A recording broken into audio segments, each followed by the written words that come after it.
Well, Podesta's emails were stolen. And it got weirder from there. Pull up the tape on YouTube. It's unbelievable. Our nightly political panel is back. Susan Friccio is, of course, from the Washington Examiner, and Mollie Hemingway writes for the Federalist. It's great to see you both. So, Susan, I mean, Megyn just got her dead to rights. Date, email. I think the slug, the headline of the email was, "Sometimes I get the questions in advance." It was written by Donna Brazile. What kind of answer was this for the head of one of our two political parties to give? Well, and you have to consider the context in which all this happened. This was in March. She was a contributor at CNN as well as ABC News, and she was vice chair at the Democratic National Committee.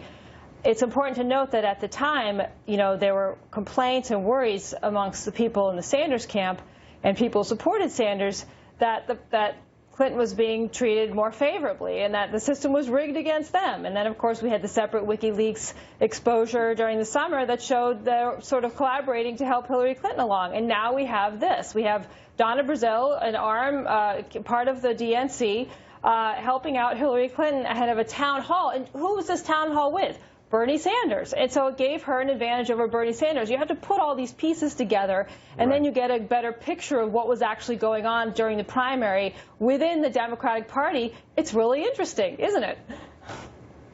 Well, but it's also unbelievable that a candidate would have the question verbatim in advance, and clearly she did, Mollie Hemingway, and this is no answer.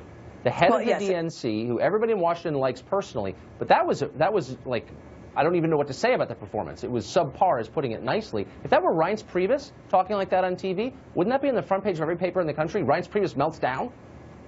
Yes, and if Reince Priebus had said that this was all about being persecuted for being Christian, I think you'd be hearing a lot of people complaining about it. It was audacious, it was arrogant, and it's completely unacceptable as an answer for what we have learned from these WikiLeaks. Now, it is true these WikiLeaks deal with stolen information. There are some ethical concerns about that. But it's also true that Donna Brazile herself is the current head of the DNC because of previous WikiLeaks that showed that corruption in the Democratic Party out Hillary Clinton. This is also part of a much bigger story that we've learned from WikiLeaks, which is just this general compliance among the media with the Clintons and with Democrats. And this is not just Donna Brazile at CNN. This is about John Harwood, who was the moderator for the GOP debate, being so obsequious with John Podesta, sending emails and talking about how great Hillary Clinton is and how silly it would be that you would even have a concern about her email. I mean, he sent that email a month before he was moderating a GOP debate.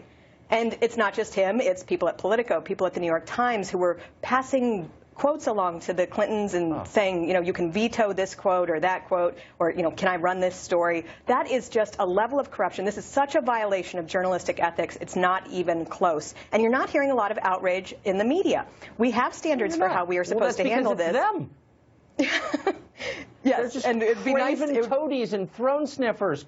I mean, really, that's unbelievable. And, of course, they're not reporting on themselves because they are corrupt. You're absolutely right. Mollie, Susan, I wish we had more time to marinate in this because it is so interesting and upsetting and undercovered, but we don't. Thanks for joining us. Thank you. Thanks a lot.